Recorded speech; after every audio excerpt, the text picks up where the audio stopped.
welcome to the M&A Zing, a weekly live stream recording of a podcast series devoted to acquisition entrepreneurs, search funds, and holdco builders.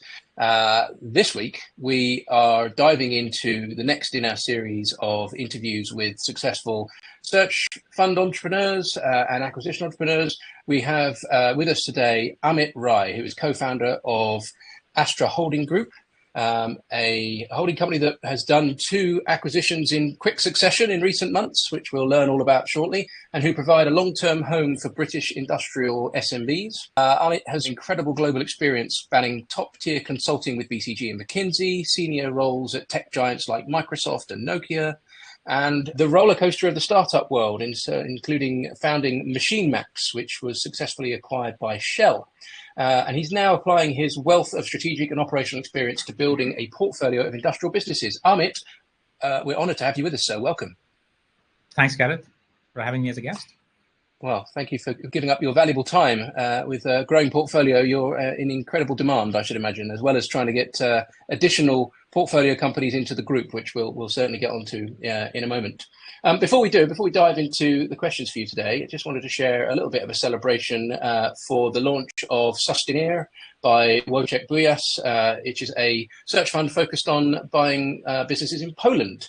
Lovely to see more search funds kick off in Eastern Europe. So we wish Wojciech and his team the best. So let's get stuck into your history, if you like. If you don't mind giving us a bit of a background on your path to becoming a serial acquirer. Your CV reads a bit like a who's who of global businesses, top consulting firms, big tech, startups. This is a diverse mix. And so how have the sort of experiences that you've gleaned there and the strategy and corporate operational skill set, if you will, that you've built helped you in this journey? So there has been 2 sort of primary drivers behind founding Astra. The first one is actually a personal one, and in some ways is the biggest driver. My dad ran a successful industrial SME in India, but he had to shut it down because of lack of succession, i.e. me and my brother deciding not to join him. But watching that unfold, I saw firsthand the toll it took on him, his employees, and even his customers. And that sort of stuck with me. The second is sort of the macro opportunity in this area. In the UK, SMEs drive half of the private sector GDP. Half of them, because of the aging population, will be on sale in the next decade or so. And yet 70% won't find a buyer. So there's a big problem with succession in a huge part of the economy, which is SMEs. And within that SME sector, there is a massive opportunity to bring tech to boost productivity. Within my time at Machine Max and in strategy consulting, I've seen how even a little bit of tech can really help boost productivity, especially in the industrial sector. So that's really the reason, decided to found Astra. It sits at the intersection of 2 things I care about, helping great businesses with succession and using tech to unlock their full potential. Yeah, tech's played a big role in your life. How have you already brought it to bear? Just sort of talk a little bit about the businesses that you have acquired recently. You bought IntoDoor and Acorn NPS, 2 different businesses that sort of fall under a common thesis or theme for the fund. But how have you been able to bring sort of digital transformation into sort of value creation in those portfolio companies so far? Yeah. So just to give listeners a quick reminder of what those 2 companies are, IntoDoor is an industrial specialist door maintenance and repair company. They're based out of Hull. And Acorn is a mechanical engineering company that specializes on pipe-work refurbishment in hospitals and universities. So what you see is, both of them are very engineering-driven companies. They're super niche and market leaders. Now, coming back to your question about tech, there are 2 ways we think about tech. One is essentials. How can we bring the basics to these businesses? We have gone in and updated the website. We have introduced CRM to them. We are putting in tools that can do monthly financial reporting. It might sound quite simple, but these are things which a lot of these successful SMEs miss because they've never had any reason to invest in tech. So that's one, really fixing the essentials. The second is really looking at the business and saying, what custom tool can we build or bring to the market that will give this company an unfair edge in the market? So we are in the process of building one for IntoDoor, which is a door company. And what we're building is a door management platform that the end customers of IntoDoors, which are usually large grocers or warehouse operators, can see the status of each door from a simple app. They can see what is the current status. Is it red, amber, green? When was the last time a maintenance was done? And when is the next time a service is due? And it will start off by entering the data in a manual way, but over a period of time, we will put sensors into these doors as well. So this data is automatically updated, right? So that is what we're trying to bring to the market, which hopefully will give these businesses an unfair edge in the market. You mentioned sort of the two strands there on the digitization, like the rudimentary hygiene things that, I guess we'd all, particularly the folks joining acquisition entrepreneurship from finance, they would probably expect things like Zero and cloud-based ERP or FP&O type software to be rudimentary and there. Have you found that regularly that's not the case, though? That actually simple transformation in that sense can add a lot of better financial control or better margin control? Yeah, absolutely right. In two areas where we tend to find businesses not adopting technology is on the customer acquisition side and the customer management side, and second is on the financial side. On the customer acquisition side, things like CRM or website, we routinely find people are not investing in it just because they don't need to. Their business is growing year on year. They have more work than they can handle. And, they're not trying to grow 20, 30%. So they don't really invest in even updating their website, again, because they don't need to. Many of them are not even on LinkedIn. They don't know what LinkedIn is. We have to tell them what LinkedIn is and why in the B2B world, it's an important place to be, right? Again, that all goes to the fact because these are successful businesses. Similarly, on the financial side as well, a question we often get asked is, why do you need financial reporting, outside of statutory reporting? And you very quickly start going into things about, well, how do you know you're managing your cash and you might run out of cash? Well, the most successful businesses are sitting on a pile of cash. They know at the end they make a profit, and that pile of cash year on year just keeps on increasing. So they don't really have any reason to invest in it. Of course, with us coming in and putting a bit of leverage on it, we need to manage cash slightly more in a nuanced fashion than these guys do. So we have to bring these technologies. So we find this quite often that basic rudimentary tools have not been adopted. And I guess your pursuit of growth is perhaps rightly ambitious, and therefore managing cash to be able to invest in growth, but at the same time finding capital efficient ways of achieving growth at pace in order to grow the bottom line, grow the multiple, et cetera. Those are probably a different set of disciplines now, or a different set of conditions that you've brought to the businesses that maybe they didn't have before.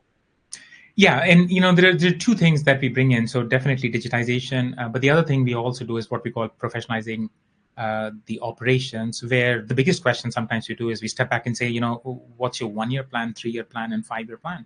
And what we find is most people have no clue, right? And again, they don't think like that. They haven't. Not often thinking in that kind of horizon. Yeah, they just don't think like that. And the question is, again, if you're not thinking in that horizon, then you cannot make investments today that will help you 3 years down the line or 5 years down the line. So we do a lot of those sort of soul searching right at the beginning. We give them the confidence that they can go and achieve bigger things, and we are willing to invest where it makes sense.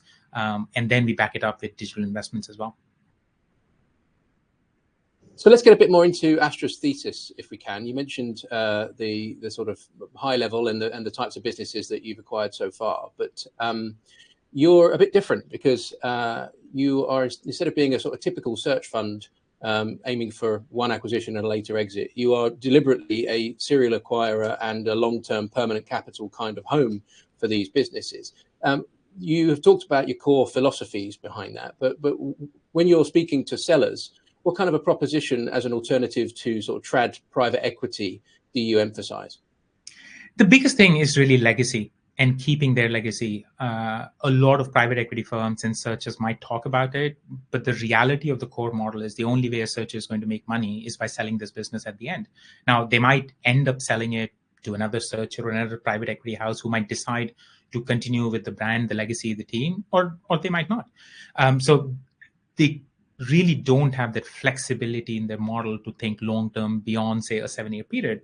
Whereas in the serial acquirer model, we have that flexibility and the luxury really to think in a perpetual time frame.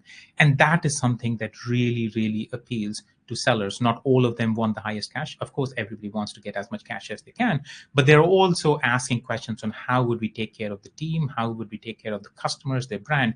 Because they want their businesses to outlast them. And that's a promise we can make because our model allows for that. Does that mean that the sellers in both the businesses so far have been of that sort of generational wealth transfer kind of silver tsunami era, the baby boomer generation? Yeah, exactly right. In both cases, we have had sellers. In one case, the person was late 70s, the other case, early 70s. In one case, he has 2 sons. Both are professionals. One is actually in US. He's a partner in a professional services firm. In the second case, the seller had 2 daughters, one in NHS, one in police, and is not interested in engineering companies. So that's the case where the children are not interested in the business, and people are thinking about retiring. They want to unlock that cash, not so much for themselves, but actually for their families. This is something that they have created over a period of time, and they want to make sure they're passing on something to the next generation. So that's number one.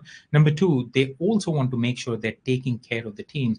In some ways, their teams are even closer to them than their children because they've been working with them for 30 to 40 years, on a day-to-day basis. So they do want to find a succession solution that will really help their teams. We find that so often that sellers are very conscientious about not only their personal legacy, but the continuity of employment for the people that have served them and worked alongside them for so many decades often the case. So yeah, interesting to see that playing out. So what specifically attracted you to each of the 2 businesses? Were there common traits, or did you assess them each on their merits? Like what motivated you to acquire these specifically? Yeah, so there's sort of a broader theme we're going after, which is industrials in UK. Part of the reasons to go behind industrial is it's a huge total addressable market. A lot of these businesses are unsexy and they're outside of London. Nobody wants to go live in the places where these businesses operate out of, which essentially makes it not a great fit for searchers, which also means that the valuation is much more reasonable than, for example, buying a SaaS business that is based in London, right? So that's one. I think the TAM is huge. The second thing is, having worked with industrial companies and having bought technology to industrial companies, I know here is the case where even a little bit of technology and digital can make a massive impact to the bottom line. And yet it's not an existential threat to the industry. So if you think about AI now, it may or may not be an existential threat to accounting, to coding, but when it comes to fixing doors, you still need humans, right? So that's the second reason. And then within that, we're looking really for asset-light businesses and more service-oriented businesses. People tend to be scared of service-oriented businesses because your IP, your asset walks out of the door every day. But what we feel is that if we provide good technology behind it, we can lock in not only the engineers, but also lock in the customers. So that is why we've decided to focus on engineering businesses. And even within engineering, we lean more towards asset-light businesses. Yeah, I think there's the Richard Branson saying, isn't there, with regard to talent around train them so that they're attractive to the competition, but treat them so that they don't want to go and work for the competition. I've butchered that phrase, but the word being, it's a combination of set the conditions to make them want to stay, but part of that being make sure they're the best that they can be at the job. 100%. And there's a very nice virtuous loop that you can build. And honestly, the most successful services businesses do that, which is if you do good work, your customers will pay you more, which will allow you to have bigger margin. If you have bigger margins, you will pay your people better. If you pay your people better, you will get better people, right? And on and on and on it goes. And that is what we really want to do, is we already have that in place in the businesses we have bought. And with technology, hopefully we can make that loop even better. Yeah, 100% agree. And then you've got your talent pipelining piece as well, with regards to making sure you're forever bringing, youth through the organization so that you've got that constant sort of availability of engineers, particularly if you're looking to scale. That's often a kind of a bottleneck moment for many businesses in the service space, is finding good technicians, good trade skills to help support that growth. But of course, if you're making the business more efficient and enabling them to do their job more efficiently, then you can actually grow capacity without growing overhead sometimes. Yeah, Yeah, and one of the most interesting things I found is engineers love technology. You think there might be a perception that you go in and try and put in technology which will improve the efficiency, and they would not like it. Quite the opposite. They love innovation, they love growth, and they love the fact that somebody's trying to bring all these new technologies to the business, and that actually becomes a huge way of attracting new engineers into the business as well. Yeah, really nice to hear of that lived experience there. Going back to lived experience, I suppose we want to just spend a bit of time on your sort of journey before you launched Astra with Sergey.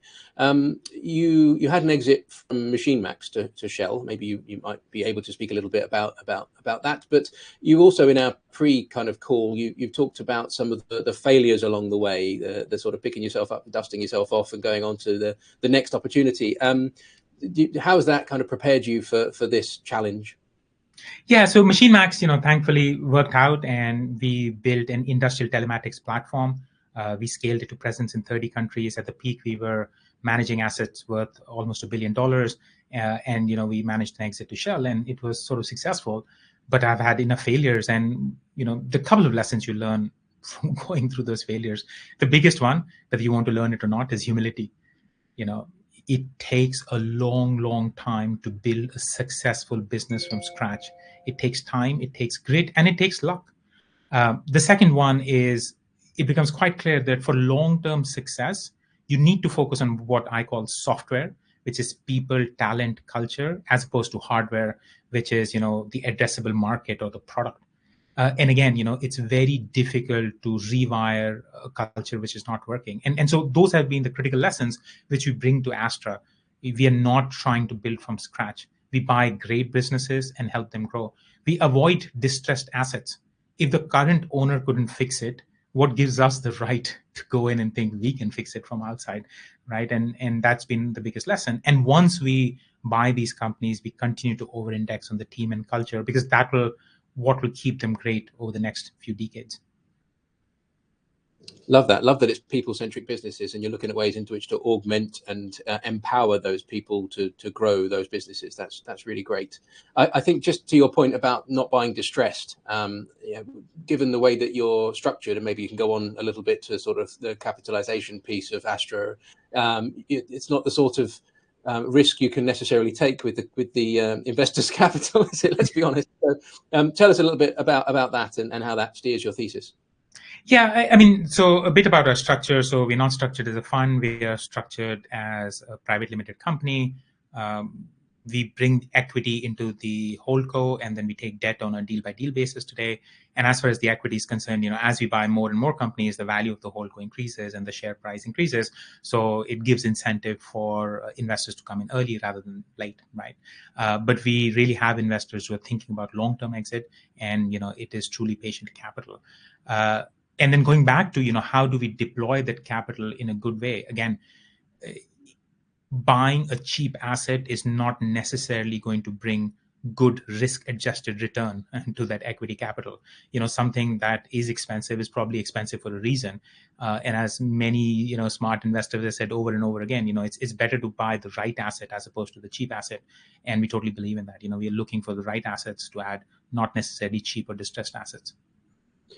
Some of the trained ears and eyes amongst our viewership will have picked up on that discipline and that focus on the sort of accretive acquisitions, the permanent capital piece. It sounds almost akin to some of the Scandinavian permanent holdcos that we see. I mean, I personally sold my company to and worked for a few years, Indutrade.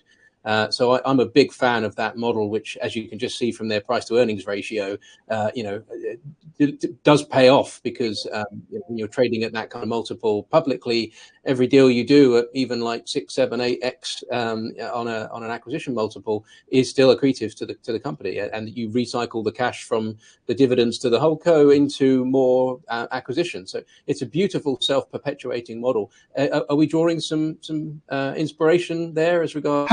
100%, right? I think they are the North Star. We were in Stockholm earlier this year as well. We made a presentation at a serial acquirer conference, and we met a lot of those folks. So we love it, what they're doing. They've really championed this model, this notion of having a decentralized portfolio and really trusting in your management team and that's showing, results is insane. A lot of time when I talk to my friends or even potential investors, they can't believe that those serial acquirers have given better returns than even Berkshire over a 20-year period. So this is not a flash in a pan, it's a proven model, and we really want to take inspiration from that model. The only thing we want to add to that in some ways is really bringing the digital and the tech angle. Digital and tech is one thing, which was probably not a big thing, 20, 30 years ago. These guys are still relatively scared of it, but it's also one area where a pure decentralized model might not work because these individual companies don't have the necessary skills. And for them to adopt digital, you might have to give them a bit more help than normally these serial acquirers do. But for sure, they are an inspiration. Sweden is 1/4 the size of UK and has more than 30 plus listed serial acquirers. Yeah, and a new one recently with Rocco. Yes, with Rocco, 3 billion exit, fantastic sort of outcome within 6 years. So I definitely think 10, 15 years down the line, we are going to have 30, 40, successful serial acquirers in UK as well, and hope Astra would be one of them. Yeah, we're very bullish, very long on that. We think exactly the same. The conditions are aligning for permanent holdcos, serial acquirers to grow in the UK. You saw Simon Orange recently with Corpac exiting to TDR, and you think, well, there you go. There's a progenitor. There's a case in point that you can build a portfolio of companies, even if they are decentralized largely, and you can get a unicorn exit from them. So yeah, more of the same. I'd love to see you leading from the front with that one. I mean, no pressure, of course, to you and Sergey. So yeah, let's get it. You talked specifically there about some of the vertical specific tech that you've added, and to think in those terms, with a door company, which might look a bit prosaic to the untrained eye, but actually to add some vertical specific tech. What particularly were you looking? Was it improving the customer experience? Was it improving the efficiency of the manufacturing? What did you set out to achieve with that vertical specific tech? So, one is in terms of vertical specific tech, there is huge opportunity in industrials and industrial services. There's opportunity in design, in quoting, in field force management, in asset management, right? So there are some recurring themes that applies to pretty much all industrial services companies. Now, when it comes to our approach, we really start from customer first. That's our first sort of set of customers that we're going after and asking, what is the problem that we can solve for you? But the second set of stakeholder are the employees. And in the door company, once we bought it, we went and spoke to the customers and spoke to the employees. And what we figured out was an interesting opportunity. The operators of the doors were saying, look, I have so many doors. I know your guys come in and out all the time across all my sites. But at any given day, if somebody calls me from field and says, what's happening to this door? I just don't have the answer, right? And we bought that feedback and we took it back to the door company, and we said, your customers are saying they don't know what's going on. And there was a lot of emotion. They said, what do you mean? We are constantly telling them over phone. We are constantly sending them PDFs and emails. We're spending a lot of time telling them what we have done. And how come they still don't have the information? And that just told us there's a huge opportunity. Everybody is dying in a deluge of data. And what you need is a simple platform where both sides can push it and can look at it, right? So it's a real problem that can be solved, and it's something beneficial from both sides. So you are, in that case, are you providing like an asset lifecycle kind of tracking platform, if you will, for the door? Because you see that being done with like industrial electronic equipment and yellow goods and HVACs and things like that, but you're doing that with doors. Exactly. And I used to do something very similar with MachineMax. We provided a telematics platform to manage diggers. And this in some ways is simpler. At least doors don't move. So, there's a simpler technology we can bring. Yeah. Yeah, that's really, really interesting. I guess we couldn't talk about tech and digital transformation without talking about the role of AI. And maybe it feels a little bit like a culture clash if you think about it at too high a level. Like these traditional businesses that perhaps haven't even embraced cloud accounting software or CRM being potentially asked to adopt AI and use that deep in their back office processes. Have you gone there, or is it too early? What's fascinating, Dean, and it has actually surprised me, is instead of pushing AI from top, we see a lot of adoption from the bottom. If you just tell them about AI and give them space to experiment with it. When we updated the website, we asked the guys to come up with the content that goes on the website. And even before we could tell them that there are AI tools to do these things, they had already used it. There is an intern on one of the companies which has actually built an app for managing engineers. And he was showing it to me, and I was absolutely surprised that this guy had built an app in-house. And I asked him, do you have a background in computer science? Do you have a degree? He said, no, I just went to an AI tool, and this tool helped me, make something. I had taken one class in school. And it's amazing. So there is a lot of pull for these tools as long as you give them the space that it's okay to give it a try.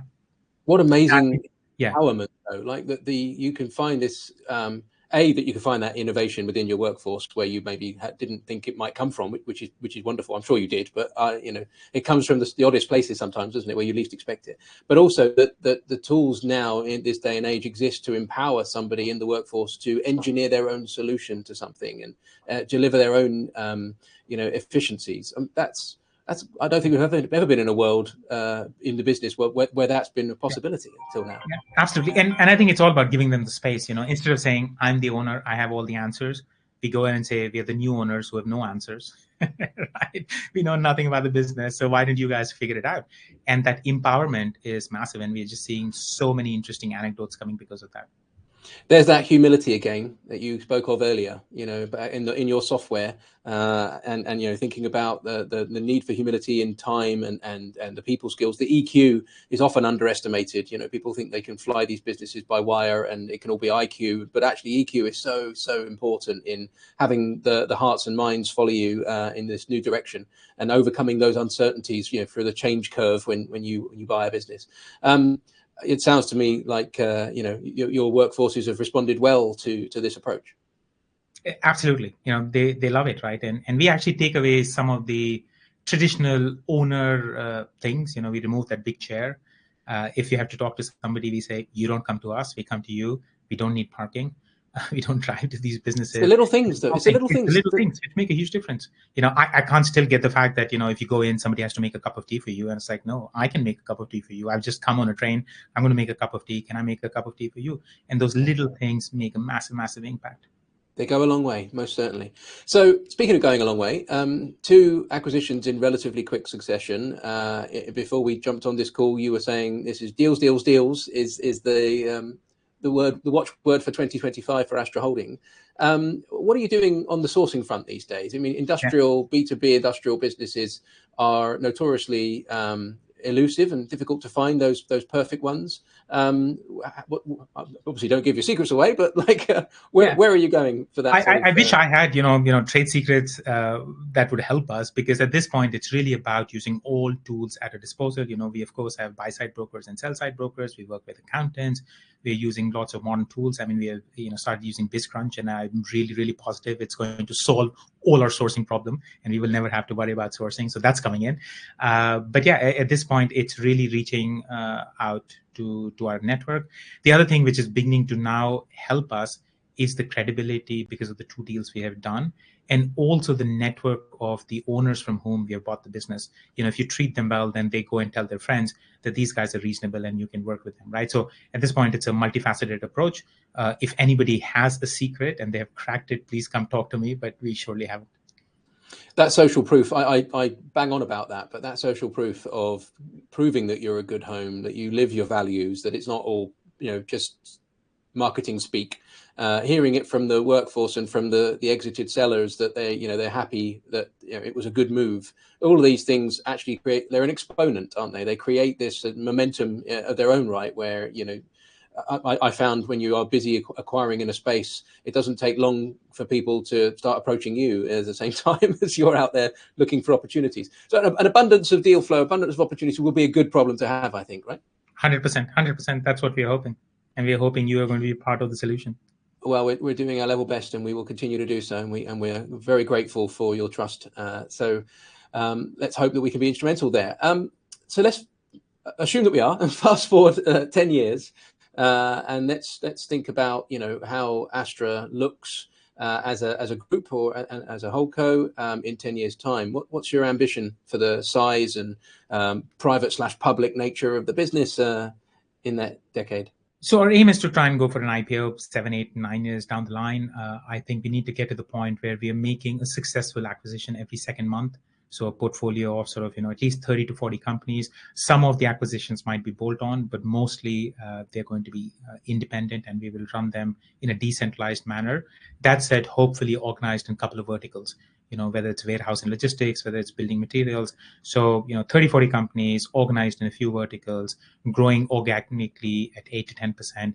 That would be the dream. And if that's the case, then, hopefully we can do a good exit, much like Rocco. Yeah, and to do that on the journey to IPO requires you sucking in some additional capital along the way. So structuring it as you have, how have you found the appetite? I mean, I guess, again, exponentially, as you grow the asset base by acquiring more entities, you probably get a few more people inbound to you exploring the opportunity. But what are you doing on the fundraising side at the moment? Yeah, I almost look at fundraising in two ways on the equity side. One, there is a huge group of people who have never heard about serial acquirers. They just don't know about it. I mean, to be honest, not to give away my ignorance, but 4 years ago, if you had come to me and asked about Constellation, I would have drawn a blank. Having spent my entire life in tech and consulting, I never really heard about Constellation. So there's still a whole lot of people who just think that this model of buying SME assets and running them in a decentralized manner just doesn't make sense, because traditional knowledge says you should take all these assets and merge them into one. So I think, I find myself spending a lot of time educating investors on the power of serial acquirers, whether it's Constellation or indeed the Nordic companies, because they have given us proof points over 2 decades, which is quite helpful. And then, of course, within a small group of people who get it, who have seen, amazing returns, then we try and sort of sell why UK is an amazing place to be, and within UK, industrials is a good sector to go after. Yeah, it does surprise me, this assumption amongst the uninitiated that you can only do acquisitions if you want to consolidate and integrate the acquired companies, that you couldn't possibly build a diversified portfolio that doesn't necessarily have everything synergized. I think where, and I certainly learned it through watching the Indutrade way and studying the Lifcos, etc. Like where you can in the back office get some synergies and where you can provide economies of scale, then great, do so. But actually, the lifeblood of these businesses is their je ne sais quoi, their what makes them, and distort that at your peril, because you really don't want to stop the music. And it's because in the industry, and I went through a business school, and it's common wisdom in the business market is M&A destroys value. And then if you go a level below and say, why is M&A destroying value? Because what you do is you try and kill the unique culture of each entity you buy by trying to merge them into one. But the lesson that people have traditionally taken out of that is don't do M&A, as opposed to do M&A, but don't try and merge the businesses. And I think the Nordics, figure this out quite well. Do M&A, it is value accretive, but don't destroy value by trying to merge them into one.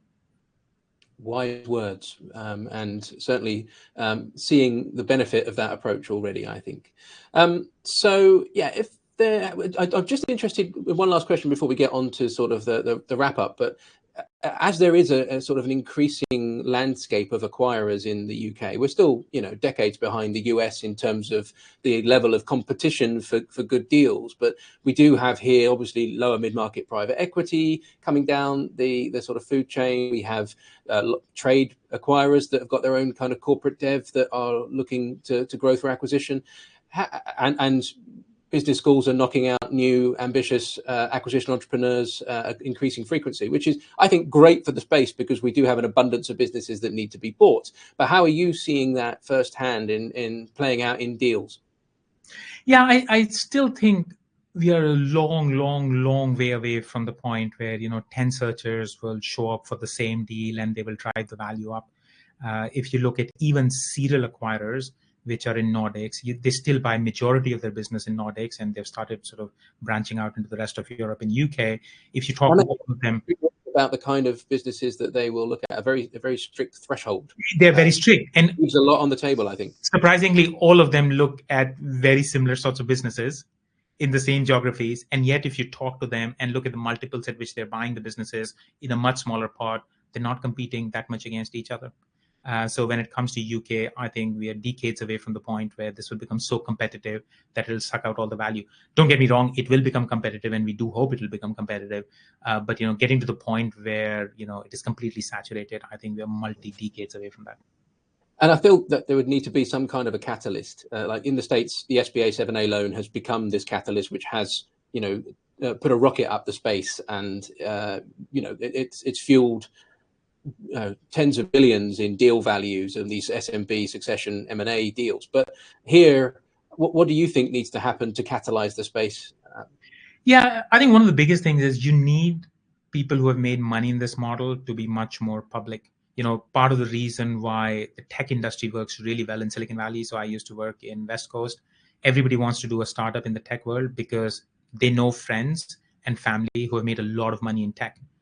You come to UK, when I used to run tech companies, I was surprised. In UK, an average software engineer couldn't care about options. Whereas in Silicon Valley, they'll kill you for that. And the reason is in UK, nobody has really seen anybody make money with options. So they would rather take a little bit higher salary than options, right? So I think success drives success. What needs to happen in UK is for a couple of searchers and serial acquirers to make it big, for it to become public. So that should really increase the demand. And then there are other things, which would come in to simplify. And I think both equity and debt is very helpful. Debt, as you said, something akin to SBA would be brilliant to have it. And the government should really look into that. And then as more and more people make money, the equity flow will also improve. So I think, as more success shows up, things should become easier.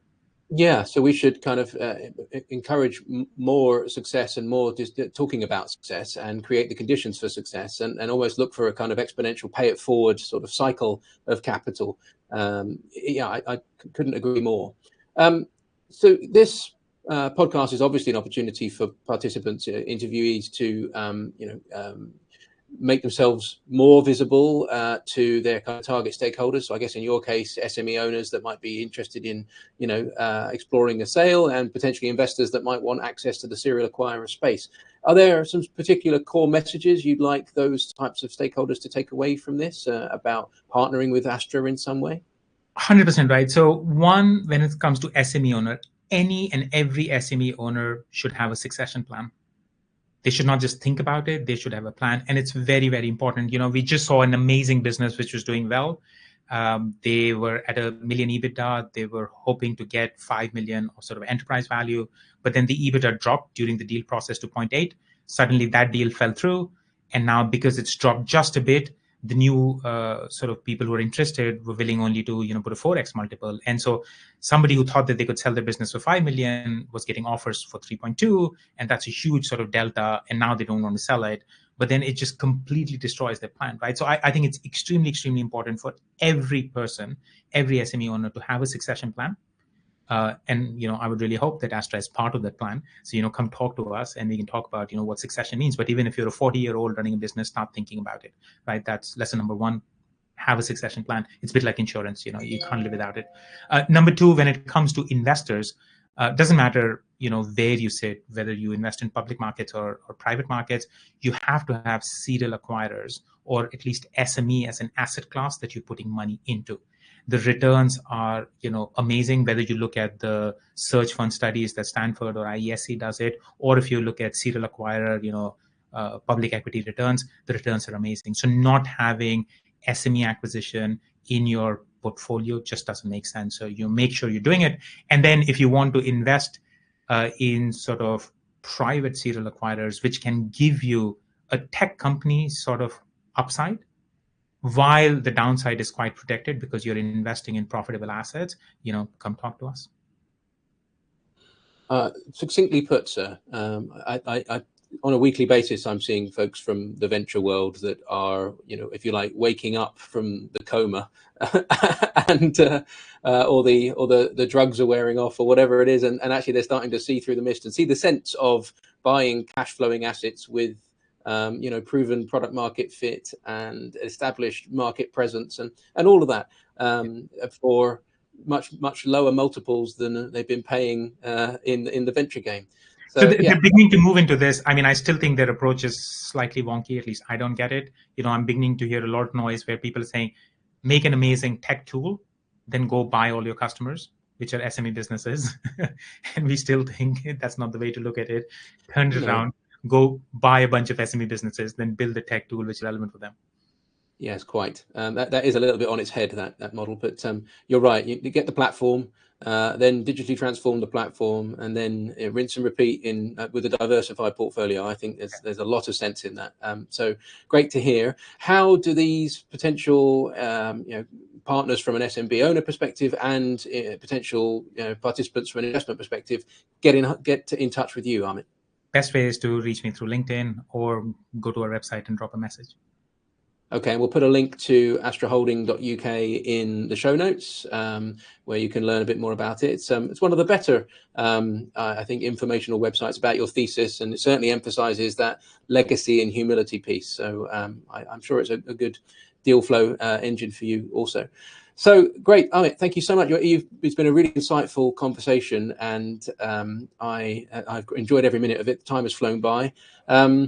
We're privileged to have you join us on the 18th of June at the Serial Acquirers Symposium. I hope that yourself and Sergey, your business partner, could be there.